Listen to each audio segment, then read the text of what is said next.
Okay, well, thank you all so much for joining us today. We are really pleased to have Justin Hinton in our audience or as a participant today. He is one of our Emerging Leader Award winners from several years ago. Was it back in 2018, 2019? 18. Hmm. 18, yes. This is my first time meeting Justin, but he has a lovely resume that I'd love to share with you. So, a two-time alum of our programs in both Egypt and Korea. Justin went on to pursue a successful career in journalism all across the United States, from Washington, D.C. to Texas and North Carolina, eventually finding his way back to Nevada, where he currently works for Good Morning Las Vegas. And we're pleased to have him with us today. I know there's so much more for him to share with us. I'd love to hear all about his program and everything he's been up to since graduation, but I'll let him take the reins on that. So Justin, if you want to provide a brief introduction prior to our Q&A. Sure. So first and foremost, thank you for having me. Anytime you all call, I love my tie. Come on now, go Bears. I love to speak and talk to other alumni as well and about the UCEAP program and what it's done for me. A little bit about me, I do currently serve as the morning anchor for Good Morning Las Vegas here in Las Vegas, Nevada. I grew up in San Diego, but I have a lot of family members who live out here in Las Vegas, so I wanted to be a little bit closer to them. I'd only worked really on the East Coast and in the South. So most recently, I was in DC. Some of the highlights from and I guess lowlights in the sense of my career. There was a lot that happened in the past couple of years when I was in DC. For one, I was there, covered January 6th. I was at our station calling lawmakers to see what they were doing as those events were unfolding. And then I think the first week that I got there were a number of protests after the killing of George Floyd. And so I think my first weekend that I was working, I was with protesters as they shut down a highway. So it's kind of run the gamut. Another interesting time was right before the pandemic started. I went viral. I don't know if maybe some of you have seen this video, but I was doing a Facebook Live and hit the wrong button. I must have hit the mystery mask filter, gave the phone to my photographer. He started rolling, and you see all of these different filters pop up on my face, from me lifting weights to wearing a wizard hat to having googly eyes. It ran the gamut. So I've got an interesting career in the last couple of years, but it's all been great. And I really do credit all of it to the UCEAP program and what I was able to accomplish. She mentioned before, I'm a two-time member, I guess, of the UCEAP program.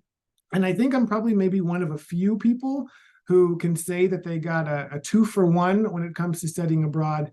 I went to Egypt in 2010. And if any of you remember what happened in 2010 in the Middle East, that was when we experienced Arab Spring. So because of that, it was in between, I guess it was during winter break. So in between the two semesters, I was supposed to be in Egypt for a year at the American University of Cairo.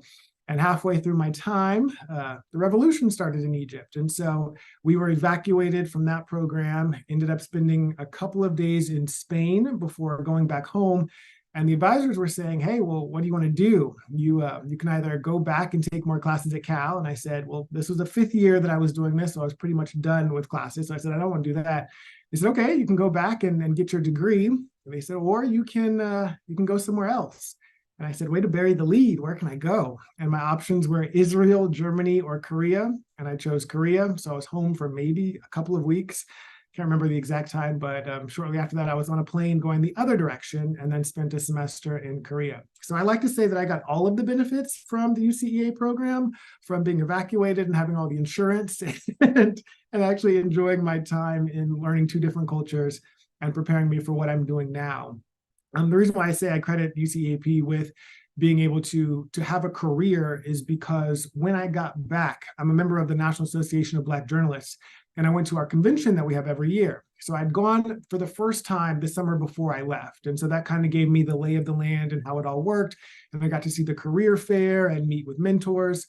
And so when I came back, I had my idea of what I was going to do. I was going to get my job, and based on all the stories that I had told and had shot, when I was in Egypt and Korea, I was going to present that to different news directors. And the way that it works in this industry is you put together your best stories, and then you give that to news directors in a real form. They look at it and they determine whether or not they want to hire you based on what they see in your tape. So I went to, so basically saying that I just got back from Egypt and Korea got me to the front of the line for a lot of these job interviews and these potential opportunities. And there was one news director there, Susan Tully from Dallas, the NBC station in Dallas, and she popped in my tape, and almost immediately she popped it right back out. It just wasn't that good. But she gave me a lot of advice on what I could do to get better and how I could improve. And so I took what she said and what a lot of the other managers had said, where it was all kind of similar and aligning, ended up going back home, redoing that reel. I re-edited a story. Also happened to be in Vegas at the time with my mom, shot a story out here. A councilman was having some sort of like back to school event, and then put that story together, then sent that back to her. And she said, "Oh my gosh, this is amazing. You listened, and just so happens that we have a job that's open. I think you'd be perfect for it. If you're interested, we'd love to fly you out here." And lo and behold, I said yes. And shortly after that, I was hired. And that's how I got started in this business. So I do credit it all to my study abroad experience. So that's a little bit about me. Thank you so much, Justin. What an eventful process you've gone through. So that gives us a lot of intriguing leads to follow in our questions to come. So the way that this session will work is that it is Q&A based. So if you in the audience have any questions for Justin, please feel free to put them into the chat and we will ask them live. In the meantime, I'll go ahead and start off with a question here, which is, what were your career goals when you initially signed up for UCEAP? And did your experiences abroad affect the trajectory of your career? Sounds like they did. Absolutely, 1000%. And the reason why I wanted to study abroad, the prime reason was to get more experience in journalism, right? At Cal, really at any of the UCs, it's a research institution. So there isn't much, there wasn't a tangible aspect to my learning. So I wanted to supplement that. I think now, at least at Cal, there is some sort of journalism component and there's more connection between the undergraduate level and the graduate level, but that wasn't the case when I was there. So I figured this would be a good opportunity to do that. I'd always wanted to study abroad. My mom told me the benefits of it, but I was a gymnast, not on the actual NCAA team, but I wanted to be. And so I was focused on that. And then I had a couple of tryouts, didn't work out. And then this opportunity came up and also wanting to go to Africa. As an African-American, that was something that I thought could be really cool and could gain a different perspective and background on where I come from. And so it just so happened that American University at Cairo happened to have a program that fit perfectly with what I wanted to do.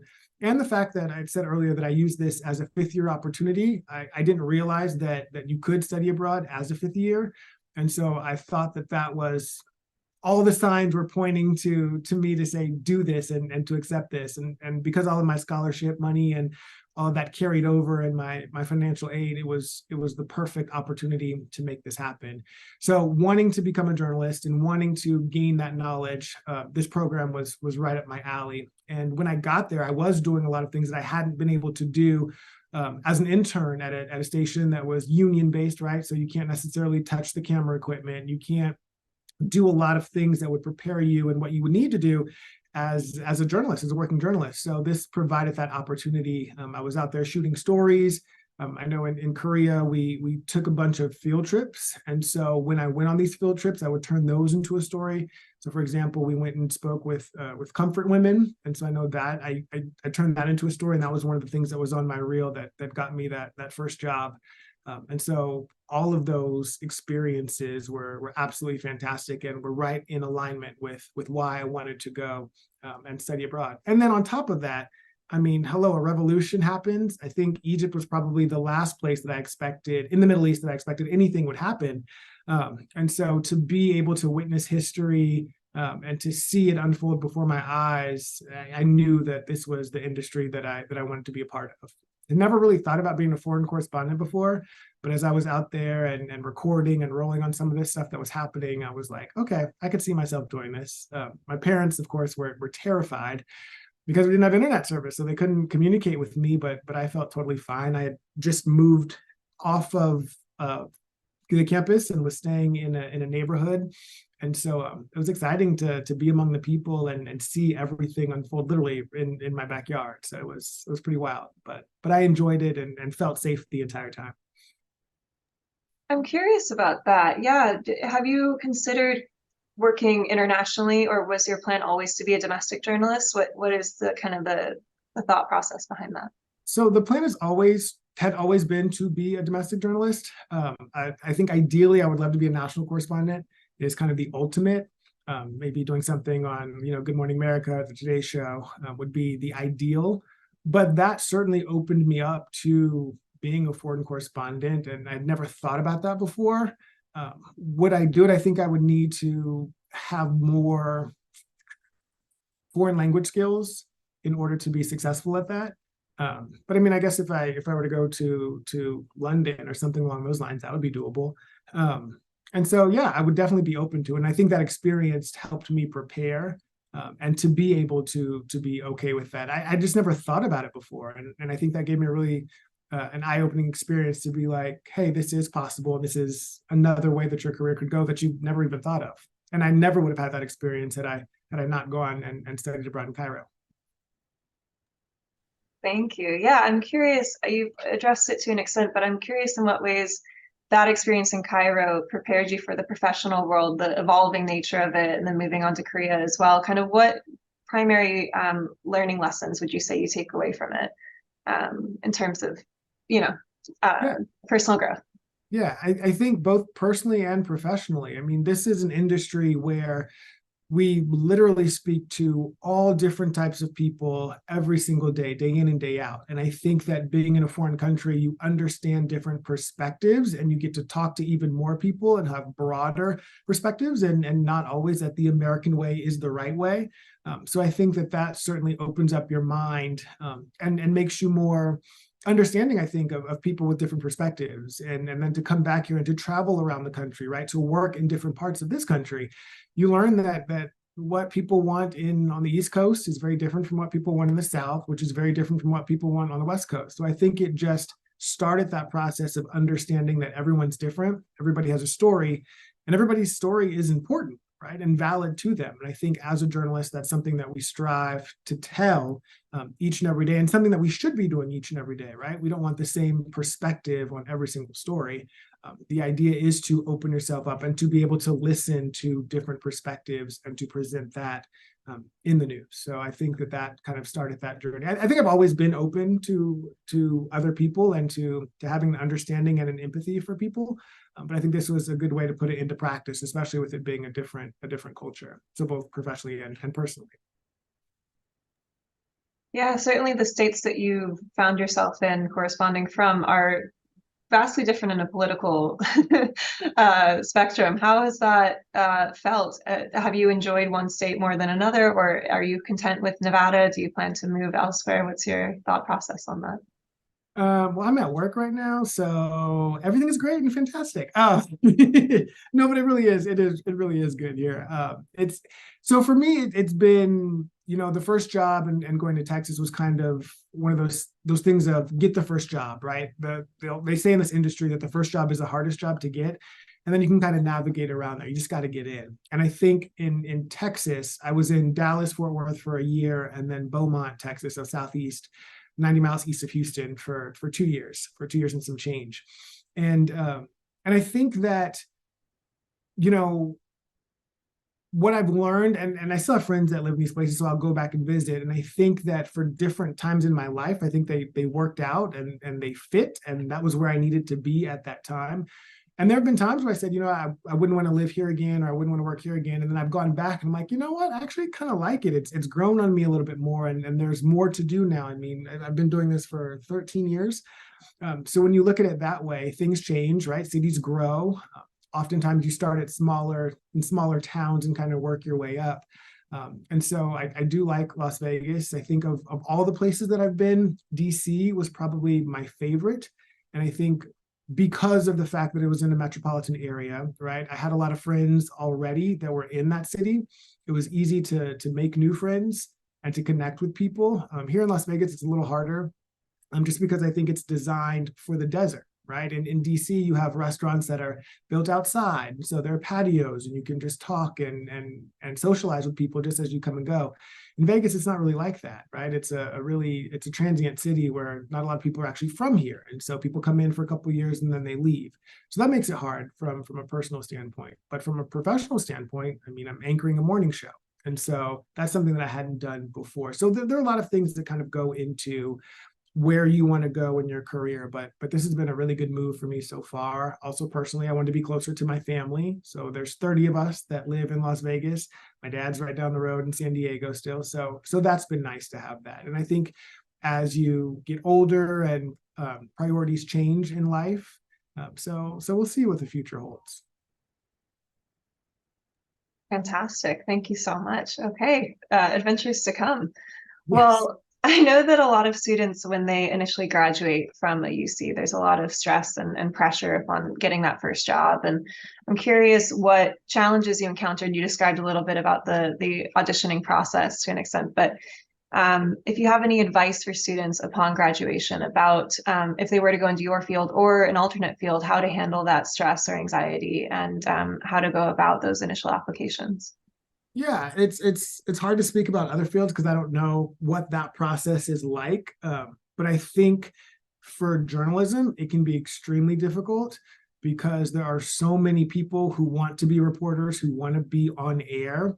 And like I said, that first job is extremely difficult to get. And the reason is because you have thousands of people all across the country who are sending these reels to these news directors who only have one or two spots sometimes. And it's got to line up with their timing, right? Is somebody's contract ending where they're getting ready to move on that opens up a space? So that can be extremely, extremely difficult. But I would say, and this really applies to all fields, it's all about making connections with people and networking. I think having that mentor when I was a student at Cal at the CBS station in San Francisco, having her kind of guide me around and introduce me to people certainly helped me stand out as a candidate, because then I had people that I could talk to and say, hey, do you know about this particular opening, or do you know what's happening over here? So those folks helped get me in line. And then I think also too, when you have those internships, it's important to make those connections with those individuals. I think a big part of getting that first on-air job after leaving Dallas to go to Beaumont, it just turned out that the news director in Beaumont had a daughter who was trying to be a producer at the station in Dallas. So it's almost like we kind of switched, and I think that might have helped as well, as far as getting both of us jobs. So I think a big part of it is just making those connections and trying not to be stressed. As easy as that sounds, I know it can be difficult, but know that you will end up where you're supposed to go, and it will all work out. Like, we all have different paths and different journeys. And if you had told me 13 years ago that this is where I would be right now, I would have said, okay, we'll see when I get there, because you just never know. Okay. Yeah, absolutely. Definitely.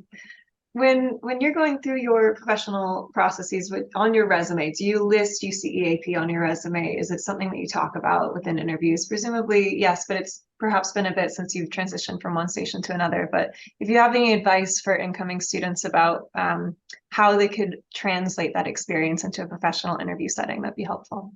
Yeah, it's definitely on my resume. It's at the top under where I put down my schooling. I include it there, and we'll say UCEAP, and I'll have Yonsei University, and I'll have AUC as well. And for two reasons: one, it starts a conversation, and two, it I get to stand out a little bit more because it's the experience that people gain. And I think it's an understanding that people say, oh, you've studied abroad. You have this openness to cultures and this openness to understanding people from a different background. And I think that certainly plays big in journalism and in this field, and being able to talk to all different types of people. So I think that certainly helps. So I would, if in any field, I mean, I think that's only a beneficial aspect of you as a candidate by saying that you have these different experiences. And then I can say that I was in Egypt during the revolution. I mean, how many people can say that? Especially if you want to be a journalist, right? Niche, I would say. Yeah, definitely. We have a fun question from Amber, who asks, I'm not sure people realize how hard it is to read from a teleprompter. Is that something you are naturally good at, or is it a skill that took time to develop? It takes time. It's actually funny. Somebody was just talking, I don't know if anybody watched the VMAs and saw Saweetie struggling to read the teleprompter during a couple of her reads. And it does take time, right? How do you read something and sound like you're not reading? right? That's the key and the trick. And also too, when you start ad-libbing, how does it not sound so different than when you get back into the read that you're like, oh, something changed about this person. So just the more you do it and the more practice you get at it, the better. And two, I work mornings, right? My show is on from 4:30 a.m. to 7 a.m. So some days I'm barely awake and trying to make sense of words. And sometimes love my producers, but we're all kind of tired some days. And so there might be spelling mistakes in the prompter. We write in all caps. So the things that you would normally catch if it was a regular sentence structure, you might not catch because it's all caps. And so seeing that and thinking what it's supposed to say and making sure that comes out, that could always be a challenge. So it's interesting. We have some fun moments here on Good Morning Las Vegas. I would bet. Absolutely. I would love to see what it looks like. That sounds fascinating. We have another question from Welaine, one of our staff members, who says, "Hi, I'm from San Diego. Curious where you grew up here and if you'd consider coming to work here." So I grew up in El Cajon, so East County. I went to Valhalla High School. I did consider coming back to San Diego. So it's funny. Well, I talked about this 13 years ago, right? If you'd told me this is where I was going to be, I wouldn't have believed you, or I would have said, okay. I never wanted to work in San Diego, since sounds so bad, because I just didn't feel that San Diego was a really strong news town. And so it wasn't part of my path. And I love the East Coast, right? I love the transportation. I'm a big theater person, so I love being in close proximity to New York. And then the pandemic happened, right? And it worked on all these places on the East Coast. And I was like, I'm getting older. My parents are getting older. I kind of want to be closer to them. So when I was looking to move back out this way, I actually was looking at San Diego and was not looking at Las Vegas. And I had a couple of interviews for a station in San Diego, and it turned out to not work out. But it's the same company. And the recruiter was talking to my agent and basically said, hey, we also have this opening in Las Vegas. Would you be interested in that? And I said, yeah, my mom lives there. There's literally 30 of us who live here. Why not? And it just so happened that it turned out to be a perfect fit, and was way more than I thought that I was going to get out of a job. And it's been amazing so far. And to have family so close, and if I want to get down to San Diego to see my dad, I can do that. So it's been really, really nice. But yeah, I'm an East County kid. Thank you. Awesome. Amber's followed up to say, doing the weather in San Diego is the easiest job in the country. I'm guessing because the weather is so It's positive. always the same, right? 75 degrees year round. But I will say, it's actually also too why you'll see most people out in that report on the weather, that cover the weather, aren't meteorologists. They're usually like weather person or is here with the weather, and a lot of them aren't meteorologists out there. So. Thank you very much. All right.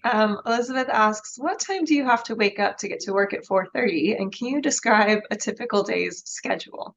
Yeah. So let me start when I go to bed. I feel like a grandpa because I try to go to bed at 7 o'clock every night.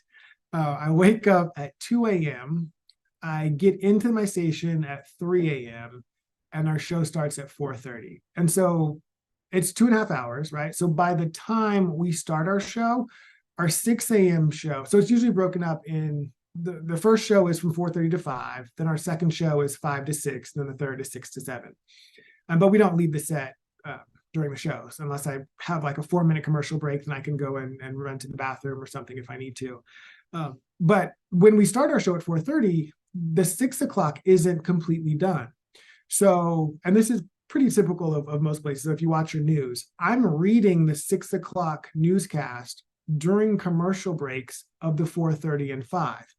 I'm also making changes to scripts and adjusting things and fixing things. I'm asking my producers for clarity on things that I don't understand, or if I saw a story from the night before I had a question about it, I'm like, hey, I don't think that this is quite right. I think this is supposed to be this based on this. So we call it top line, but I have a system in my computer where I can message my producer and say, hey, can you check this out? Or message our executive producer who's not in the control room, talking to me in my ear or timing out the show. So it's an interesting kind of always moving show and always evolving. If we get breaking news, and that's being added to the show. So a typical day. So like I said, so once 7 o'clock hits and the show is done, we record our cut in. So if you're watching like Good Morning America, because we're an ABC station, and you'll see me like pop up during those commercial breaks and saying, hey, these are the top stories of the day. And then we'll do like a weather cut in. So that usually lasts about 30 minutes. And then after that, I have a bit of a break. I usually go to Jamba Juice because I'm a big fan of that, or Starbucks or something. And then what we've started doing, we're really big here on our anchors reporting. We feel like there's been a big push to get our anchors off the desk and into the field and connecting with the community. So we've been doing a lot of reporting ourselves. So depending on the day, I'll go out and cover a story, something that I've pitched or that one of my other producers has pitched, and then wants us to cover it. And then we'll go and turn that story. I'll come back, I'll write it, or I'll just log it. Then the next day I'll finish it, and then somebody will edit it. And then I'm done at noon. And then I go home, and then then I go to bed at 7 and do it all again the next day. And I'm Monday through Friday. Wow. Okay. At least you get your weekends. That's a big relief. That's an interesting point that you've witnessed this evolution of field reporting, that there's a push for more in-person content. Have you noticed other evolutions throughout your 13 years in journalism of just kind of changes to the industry? It kind of changes and ebbs and flows. Like this is an industry that's always evolving. I mean, most people can see it, right? Our viewership has declined significantly over the years as more people turn to streaming services and are not relying on your 5 o'clock newscast anymore. For a while, it was our late newscast that people were putting a lot of attention and focus into, like your 10 or 11 o'clocks. Well, now we're noticing that people aren't really staying up that late, right? So people are going to bed earlier. So now there's been heavier emphasis on the early morning newscast. So like your 4:30 to 7s. But people are still getting their news from their phone. I have 2 of them, right? From their phones. People are talking or on social media. So it's how do you stay relevant in a constantly evolving world where people aren't really watching anymore? And so I think that's part of that concept of, if you can get the anchors, the people who are the most trusted, in a sense, at the station, out in the community, connecting and engaging with people, then maybe that's part of what will get people to watch, right? And also, it's important that we are still engage with the community, right? You sit yourself behind a desk and you don't go outside. What do you know about what's happening in the community that you live in? And why should somebody trust you to tell you what's going on in their community? Like, you don't leave the station, right? You sit there behind a desk all day. Must be nice. So I think that's a big part of it too. And it's something that I liked and was excited about when I learned that this was the direction that the station was moving in, because we talked about that before I signed on. And so for me, reporting comes first for me. Like if I was solely an anchor and didn't have a reporting aspect of it, I would still push to report on some days, because I do like getting out in the field. I like talking to people. I like writing. I like telling stories. That's why I got into this industry. So if that wasn't an element of what I did, I don't think I'd be as happy as I am. Thank you. Thank you. Yeah, Amber comments that radio is having the same issue with attendee. So Ashley Arvantis asks, how do you think we could reach and convince other UC students who don't think they can study abroad? I think the biggest thing was affordability. And I think that probably would have shut me down if I hadn't had my mom like inquiring and say, hey, you should do this. Think about it. Because that was one of the things that she said that she would have done when she was in college. And she told me that when I was entering college. So I kind of put it on the back burner because I was so focused on my gymnastics. And then when it got to that point, like, okay, actually, let's try it. Right. And the fact that I could take a 5th year and that the school was still going to pay for it, and then got to go to another, like, that never crossed my mind. And I think thinking that this is affordable and that this is doable, if somebody had told me that from the very beginning, I'd have been like, okay, great, let's do it. So I think that's probably the biggest one, to let people know that this is something that is doable, that if you're on financial aid, you can still go, right? If you have scholarships, that's still going to cover the cost to study abroad. I think that was the biggest thing for me.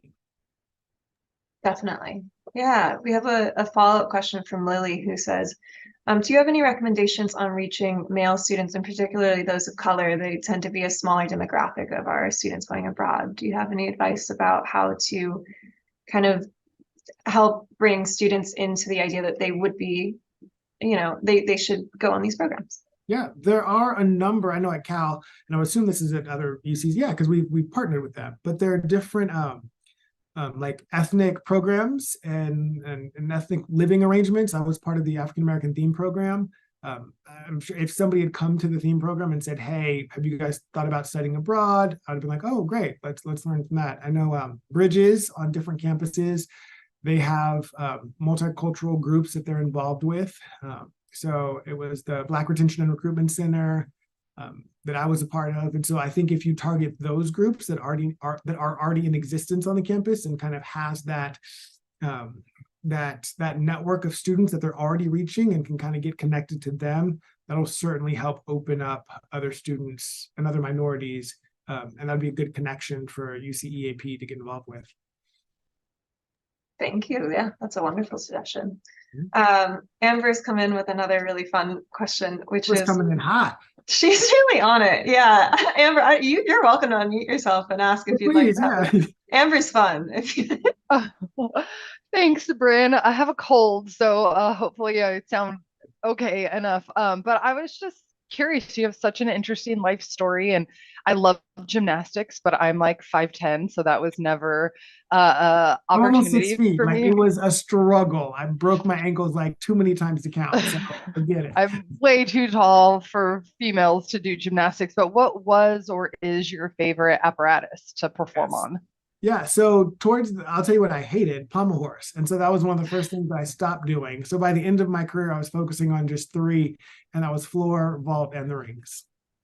Okay, the rings. So like Iron Cross Yeah. and oh wow. Okay, that's impressive. I'm working on a pull-up. I'm almost there. So Hey, you got it. the lat strength in the Iron Cross is impressive. Exactly. Now don't ask me to do it now because that was almost 15 years ago. So yeah, good luck.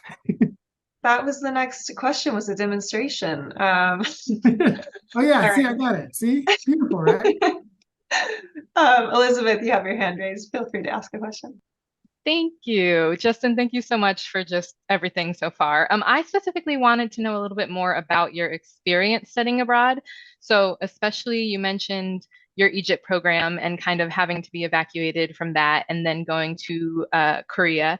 And my question for you specifically is, did those programs, were they similar in terms of like living arrangements, class structure? Were they? And on that note, at the time, how did you feel about that? How did you react to that? Because in hindsight, obviously, it's a great experience, you know, flexibility, adaptability. But at the time, I think so many students have kind of perceptions of what their experience is going to look like. And I guess, how did you see that? And just in general, how did you overcome that? And what were your feelings going through that? Yes. Okay. And you might have to ask me some of those again, but I'll try to cover it. I'll try to cover it all. So first and foremost, I think, so I went from a culture, right, where I blended in and looked like everybody who was around me. And I loved being in Egypt in my time there. And because it was cut short, like I didn't even get to say goodbye to my friends, right? I was just on a plane and leaving the country. And it's funny because as we were getting evacuated, we were going through all these checkpoints and I was seeing all these, like, they looked like they were like 18, 19 max kids with all these guns at these checkpoints. And I was like, this is kind of weird. And it's funny because, or not funny, but a guy who I studied abroad with lives in DC. And so we connected when I moved there. And during everything with January 6th and everything happened after that, and we saw those same checkpoints, and I even did a story on this, it reminded us of being back in Egypt and seeing, and it was just blew my mind. So I want to make sure I said that. But the transition was a little difficult in the sense of, like, I was very open and excited and trying something new. And but it was a completely different culture. I think as a Black male, it was very difficult to be in Korea for the first month that I was there. It is a homogenous culture. And so when a lot of the students, especially like the high school boys, would see me, they would just come up and start beatboxing and rapping. I don't even like rap music like that. So it was really hard to adjust to that for, I'd say, like a good month. And then at one of the dorms, there was a guy working at a coffee shop. And I'm crazy and I'll just talk to anybody. And so we started talking as he's like behind the bar making drinks and stuff.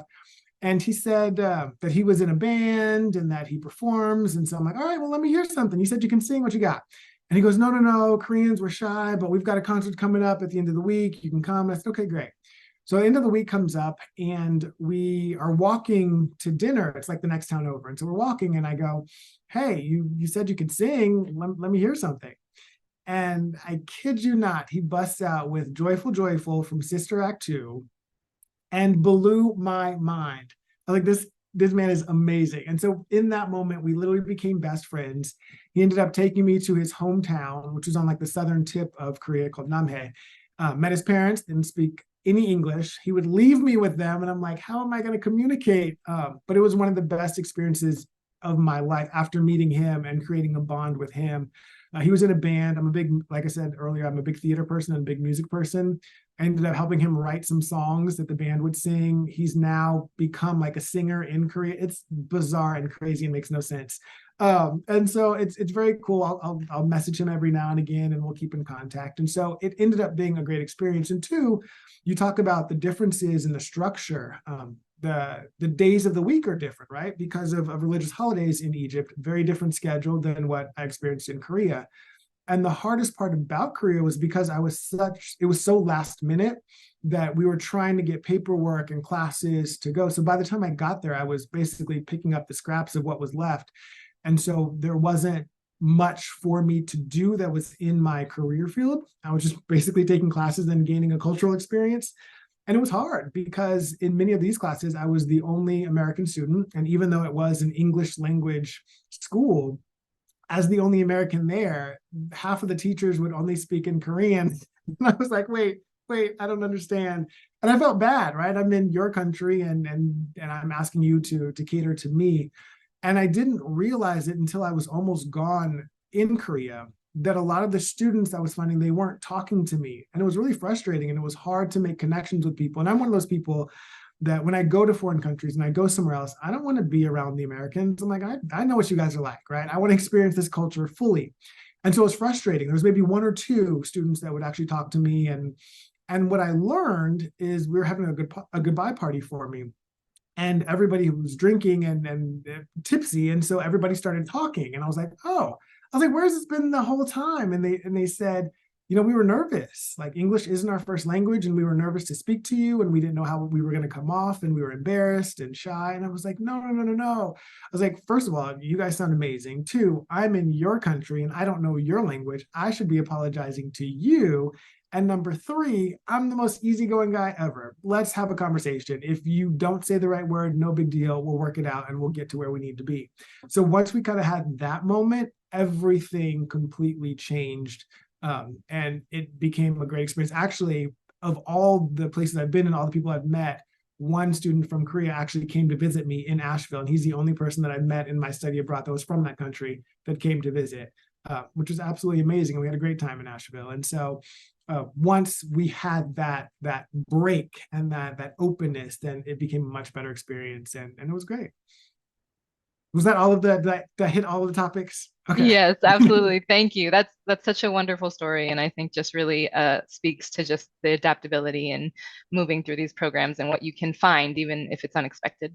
Exactly. And there's something like, if you don't have a great experience, it might sound bad, but like, it's kind of on you, right? There's no reason that you don't turn something into something amazing, right? You were meeting a whole different cohort of people. People have different ideas, different thoughts, different processes than you do. Like, how do you not take something away from that? To be there for an entire semester for 5-6 months and it's not a good experience, like, I don't understand. And I knew people, especially in Egypt, that there were so many students that would only hang around either the students from their school that they went with or other Americans. And I'm like, you're missing out on such a great experience. Like, just to be culturally immersed in something different from you is an amazing way to grow and to open up your mind to so many other things that are out there. And that's was my goal from the very beginning, to soak up as much as I could and to learn as much as I could about other people. Great, thank you. Yeah, Elizabeth, do you want to read Matthew's question? Absolutely. So Matthew asked, what classes did you take abroad? Also, what classes do you recommend students take if interested in broadcast journalism? So I don't remember the exact names of the classes, but it was mostly like journalism courses. So it was doing the work. I remember in a couple of classes, we would go out, they'd give us a camera and we'd have to shoot a story, come back, edit it, write it. And then we also, at AUC, they also had like a student run news station. And so I anchored that show. So that's mostly what I did in Egypt, all journalism based. And then also I had to take language courses as well, so I could learn a little bit of Arabic. And then same thing in Korea, except because I was so late, I was just basically picking up whatever I could. So I think I took a psychology course. I took it was not like an acting class, but it was like a film production class. And you had to bounce around to different roles. So sometimes you were acting out different skits, or you were directing the show and kind of behind the scenes and punching it up and using different camera angles and stuff like that. So it was a mix. It was probably more traditional schooling in Korea than it was in Egypt. Egypt was just very hyper focused on the journalism. And as far as what I would recommend to take for journalists, anything that you can do to get your hands on the equipment, I think is a good starter to learn how to do this job and to be prepared for the industry. Because nowadays, a lot of what it is when you start, and honestly, it's a lot of bigger stations are turning to this now. We call them MMJs, but multimedia journalists. And so they're the ones that you send just one person out on a story, and they're the ones that are shooting it, they're editing it, they're writing it, and then they're fronting it. So then you'll see them on camera at the end of the day. And so the industry is moving to that quite a bit. So anything you can do to prepare yourself for that would be great. Great advice. Thank you so much. We have, interestingly, on that note, we have a question from Hannah, who is asking, have you seen the documentary The Square, and would you ever consider a career pivot into docu-style journalism? I have not seen The Square. Hannah, what's The Square about? Hey, Justin. Hey. Square is about the Egyptian Revolution, and sort of it's Oh, centered. like Tahrir Square. Got it. Yeah, it centers sort of around that square. A lot of people during the revolution, gathered there and rallied, Mhm. for Egyptian freedom. And it's a very, very interesting and well done documentary. I would highly recommend it. Where is it available on? Is it streaming, or is it? I don't know. I would just Google it, and it's probably on one of the platforms, or you can maybe rent it online somewhere. Interesting. I haven't. But it's so I lived in this neighborhood called Sayyidah Zainab, and it was about a 30-minute walk to Tahrir Square. And so once everything kind of unfolded, I would walk down there just to see what was happening. And I think one of the first days it was when they had closed the metro.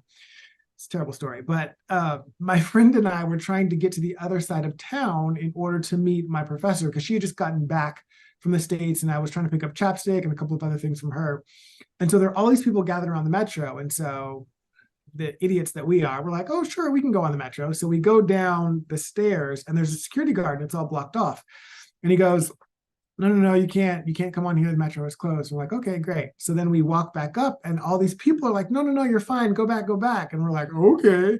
So then we turn back around, and then the guard's like, guys, I told you the metro is closed. You can't come down here. We're like, great, got it.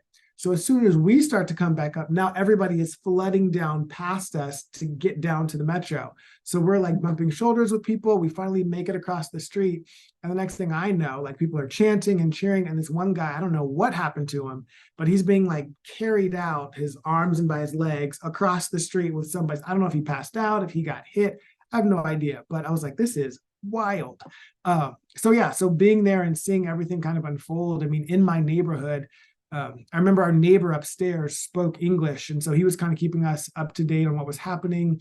And we had been there for a couple of months. It was me and my friend from Canada. We're rooming together, and we're like, at this point, people were setting up blockades around the neighborhood because a lot of people were looting. And so one night, we just heard all these cheers, and we're like, what's going on? And he had told us they had stopped a looter from coming into our neighborhood. And we were like, the Canadian and the American, right? We're like, we want to go out. We want to defend our neighborhood. Let's go. And he goes, no. Stay home. This is not safe. There's curfews. You guys stay here. So I'm sure my mom was probably grateful for him. But I haven't seen the documentary, but I mean, I lived it, I experienced it. So it'd be interesting to see and to check it out. And then your second question, I think you said, have I ever thought about going into documentary work? I haven't. I do like long form storytelling, and I like to watch documentaries, but I haven't necessarily gone that route of producing one or being involved in one. So, but I'm not opposed to it, right? I think there are certain topics that would be interesting to cover. I know at one of my old stations, they did one about firefighters and the risks that are posed for their lives. A lot of firefighters dying from cancer. And because of the turnout gear and the way that they operate and how policies and procedures have changed and what government leaders are trying to do to make things safer for firefighters. And I thought that was a really interesting documentary. So I wouldn't be opposed to it. Thanks for sharing. That was a fascinating story. And it sounds like you may be featured in the documentary unknowingly. Maybe. As a background extra. Yeah, maybe. Here's my weird stories that I have in my life. I'm a big Bollywood fan. And when I was interning, this has nothing to do with study abroad, except for the fact that I saw the movie when I was in Egypt. But I was interning at a station in San Francisco, the CBS station, and I walked in, and there were a number of people who I'd never seen before. I was like, why is there like a film crew here? And one of the guys goes, oh, we're filming a Bollywood film. And he must have seen my eyes get really big when he told me who was in it. And he told me Shah Rukh Khan and Kajol, who are like huge stars in the Bollywood world. And he goes, no, they're not here. We're doing other stuff. I said, okay. So then I go upstairs. I'm walking past like an office to go to my desk, and I kind of look in, see what's going on, and go about my day. Well, in Egypt, I finally remember this film. I was like, oh, I need to check this out. And so I'm watching it. And sure enough, that scene comes up, and I see myself. I'm literally like this big, walking in the background, looking over, and then going back. And it just made my day. So I've been in the Bollywood film. Random stories. I can go on and on and on. It's very weird. I have a weird life, but I love it. I didn't realize we had a Bollywood star speaking to us today. That's so impressive. As a follow-up to that last question, Amazon Prime, Hulu, and Netflix are two seem to be places you can watch that film. Perfect. I will add that to my Netflix queue after Love is Blind and everything else that's on that. It's too many things.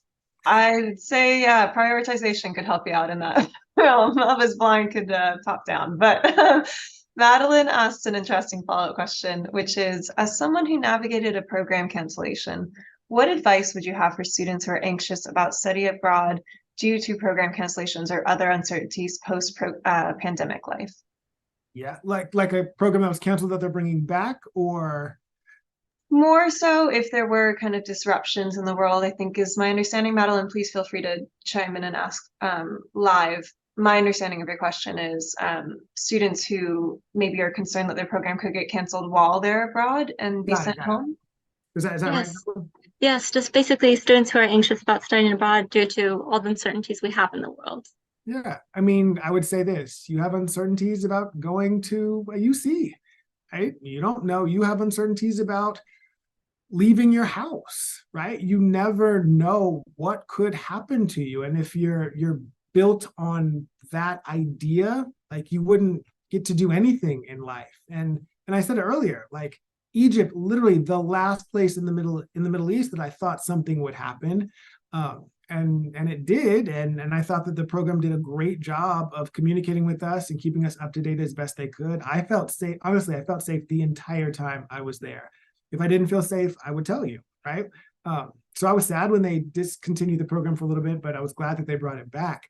And it was just a weird time, right? It was during winter break. So our advisor, Fadi Fatala, is Lebanese. So he was at home in Lebanon. A lot of students had gone back home. And so they were trying to track us all down to figure out where we were. And fortunately, they had all of our phone numbers and said, hey, if we evacuate, we're going to do it together. But I felt like the program did the best job that they could have done. And like I said, I felt safe the entire time. But you never know what could happen. Anything could happen. But I don't think that should prevent you from going, because what happens if you go and nothing happens? And how many programs have been canceled or interrupted for something, right? Like probably not many. And sure, the pandemic is a once in a generational thing, once every 100 years, but you can't predict that. And I feel like, me personally speaking, I just wouldn't want to live my life that way. There's so many opportunities. I think the pros outweigh the cons, and knowing that the school system is going to take care of you is great. And I look at it this way now. I mean, we pay into this insurance policy. I got to use it. So it all worked out in the end. There are ways to keep you safe, and they do keep that in mind. And they're not paying me to say that. It's how I truly feel. Thank you so much. That's very helpful. Okay, well, we only have 2 more minutes, so I thought I would end on the question, what advice would you give to incoming UCEAP students to best maximize their experiences abroad? Yeah, I think I kind of said it. Like the key is to get away from the life that you know, right? Like get away from your classmates that you went with, from other people from your school. Like I think it's important to like check in every now and again, but really to make the most of your experience, it really is going to be connecting with that culture that's there and learning the most about those people, right?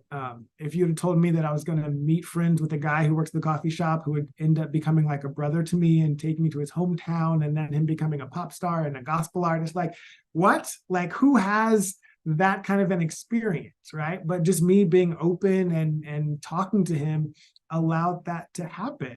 And I think the more open you are to experiencing new experiences, the better off you'll be in life. And two, you never, and at the very least, if you think of it this way, this is a story that I can tell my kids, right? Like to give them an adventure and something to think about as they get older. And I think it's a way to make memories and to cherish life and what it is all about. And I'm all for studying abroad and experiencing something new and different. Thank you so much, Justin. What a lovely note to end on. So thank you so much for your time today, and to everyone in the audience for coming along and asking such interesting questions, especially Amber. And we look forward to having you speak with us again soon. So thank you so much, Justin. Absolutely. And I'm terrible at this chat thing, but I'm going to put my email address in there, my work email address. So if any of you have any follow-up questions or anything, feel free. I can't multitask. Feel free to send me a message, and I'll do my best to get back to you. Perfect. Thanks for the shout out, Bryn. I have one last personal question for Justin. What's your favorite musical? And keep in mind the right answer is Hamilton. Okay, so it's hot take here. When it comes to Lin-Manuel Miranda's musicals, I actually think that In the Heights is better than Hamilton. That's fair. And here's why. So I've seen both. I saw In the Heights was my first Broadway show that I saw. So it has special significance for me in my life. But I think Hamilton was so overwhelming to be in that theater the first time I saw it. And because I'm not the type of person that listens to cast albums before I see the show, because I don't want things to be ruined, I want to just experience it, I missed so much. And it was really hard to keep up with because of all the rapping and how fast everything is. It's a great musical. I love it. But it was just really hard to keep track of. And I was like, mind is blown. But my favorite musical of all time is Les Miserables, which is in Las Vegas right now. And I'm singing it on Saturday, and I'm super, super juiced. What's yours? That's a tough. Les Mis is a tough one, but it's a classic, but it's definitely a downer. It's the first one I did too in high school. It's the first one I performed in. So it also has special meaning, but I love it. And that downbeat starts and I get excited. I'm a musical theater buff, so heart So to what's your you. favorite? Is it Hamilton? It's Hamilton. Okay. Fair But enough. I mean, that's obvious for obvious reasons. It goes much deeper than that. But thank you for your time for entertaining my inner personal questions. Absolutely. Well, thank you all so much. And thanks, Justin. And his email's in the chat. Amber, should you like to continue your musical theater conversations? All right. Well, we'll see you all soon.